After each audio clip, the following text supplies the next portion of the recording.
Okay, so now we're going to move on to emotional power words. All right, emotional power words. So each of us has words that are more powerful to us, meaning that they trigger stronger emotional reactions and stronger compulsions to act. What are the emotional power words that your customers use when they describe their fear, problem, worry that they have, and the emotional power words they use when they describe their ideal outcome that they would like to achieve? Okay, so I gave a couple examples here. Let's say, and I do this, this happens all the time when I'm talking to our clients and saying, oh, well, describe your customers, what's going to motivate them to, pay you. And they say, oh, well, they're worried. I was like, well, is there some way that we can make that even more of an emotional charge? And they say, oh, well, here's a stronger emotion. It's that they're afraid. Okay, we're on the right track. What's the powerful emotion? They're terrified. Okay, will somebody pay you? If they're terrified and you can solve that problem, are they more likely to pay you? You bet. Absolutely. Another one, sad, or something a little bit stronger. I was wounded, or something really stronger. I'm in soul-crushing anguish. I saw that somebody wrote that one the other day. I was like, oh, this is perfect. They're like, 7 soul-crushing mistakes you make in your copy. And I was like, oh, that's so good. That's so good. And it's like, because how do you take something like copy and put the word soul-crushing in there? And they did it perfectly. I was like, that's brilliant. I'm downloading that thing. Here's my email address, for sure. So example, emotional, feel good. Sure, we all want to feel good. Happy is a little bit stronger. Ecstatic. That's definitely stronger, okay? So what we're going to do right now is we're going to pair up.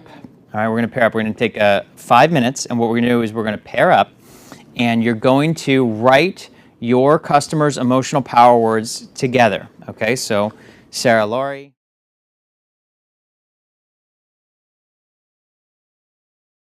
Who can, let's share. So please, whoever wants the floor, tell us what you just learned in the exercise. Who would like to start? It's a lot easier to be negative than positive. Interesting. That's interesting. I have a hard time had a hard time being negative. I have a hard time being negative, and I couldn't do it. Mm. It was hard. That is interesting. I was the same way. I had a very hard time writing negative stuff, and I'll go back to what my friend and mentor Eben Pagan told me. When I was writing all of our emails and all of our marketing and communication, it was always the positive. It was always, I can get you what you want, I can help you achieve your aspirations, I can do everything on the right side of the fence, and I just stayed away from everything on the left side of the fence. And what he said is if you don't do both, your audience is not going to connect with you. They will think that you don't understand them. And so part of what we're doing in these emotional words is we're going to show that we not only understand our clients, but we will motivate them because we're going to use those highly emotionally charged words.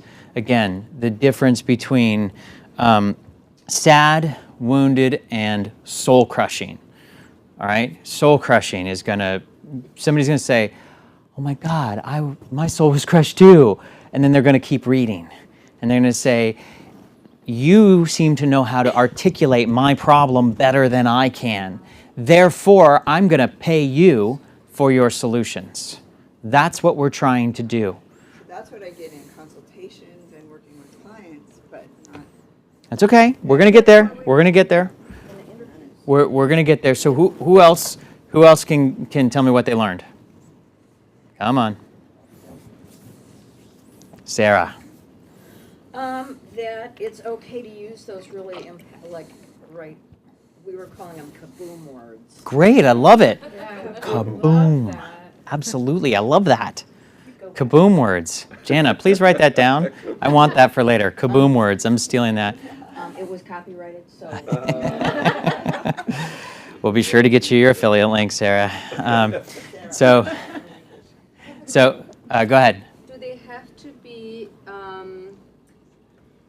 the words? Can they be besides feeling words? Can they be like Because it's only one word. I had such trouble. Oh, I mean, one word. great, great. This is, okay, so first off, we're going to get into more about words and keeping the words as short as possible.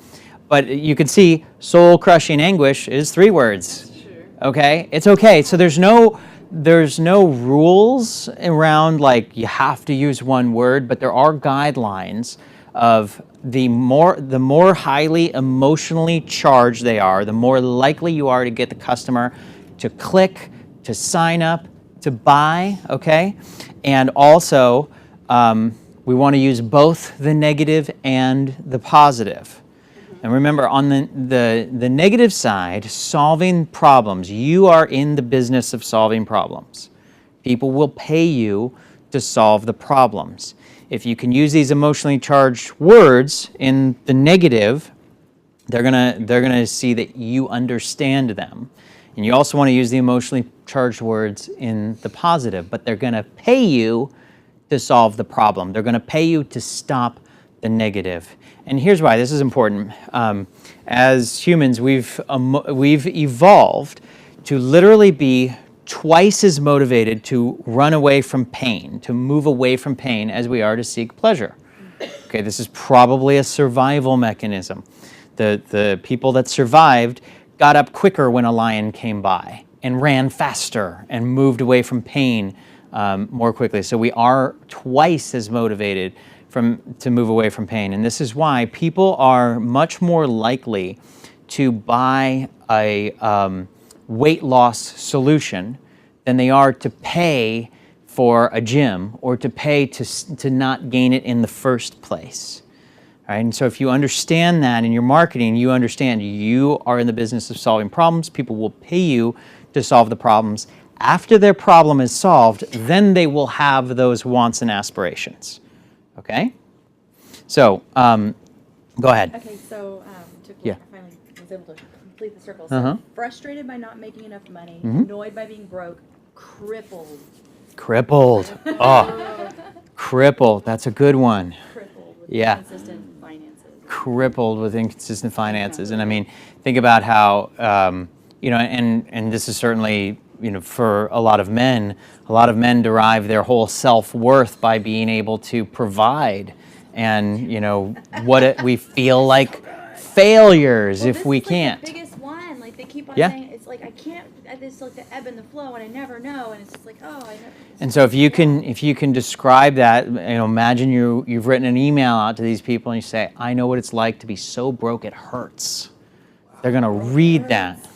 You may use that. Okay. That's mine, and you may use that. Good one. The financial roller coaster is a nice word too.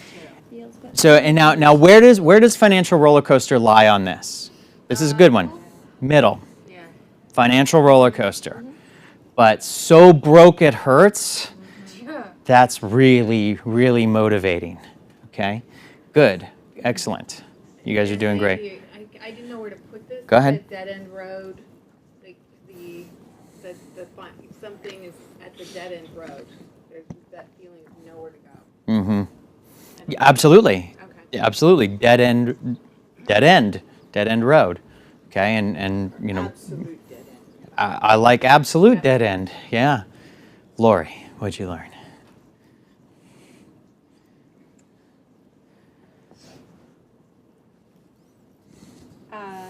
I learned that I'm struggling in a occupation that works really hard to take the emotional words out. Mm-hmm.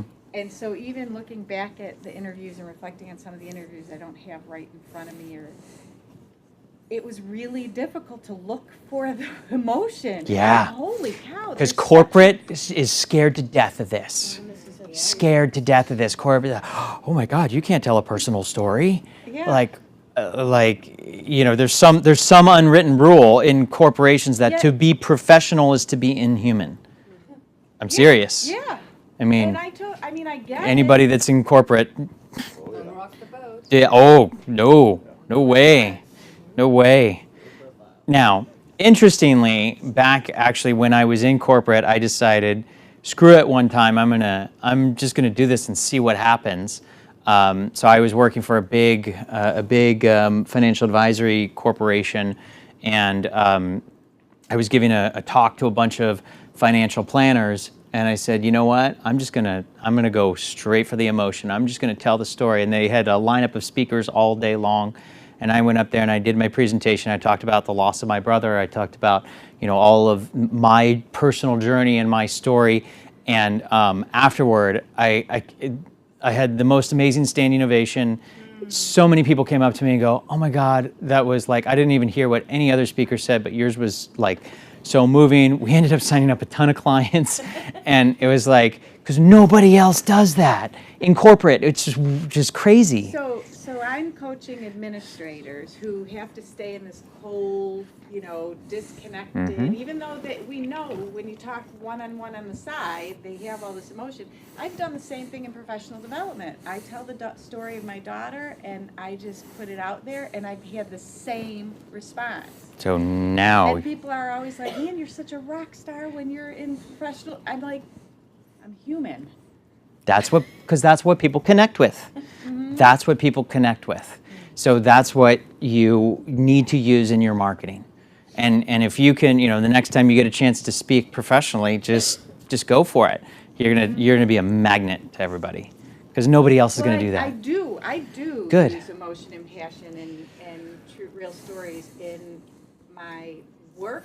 What I'm going is, people were not sharing that in the interviews. They were just still being so professional. Well, you can. So- This is the big secret that you can teach your clients when you start. When you're teaching the administrators and directors who they've been taught their entire careers they have to stay professional. You're going to teach them the opposite, and they're going to become rock stars. Yeah.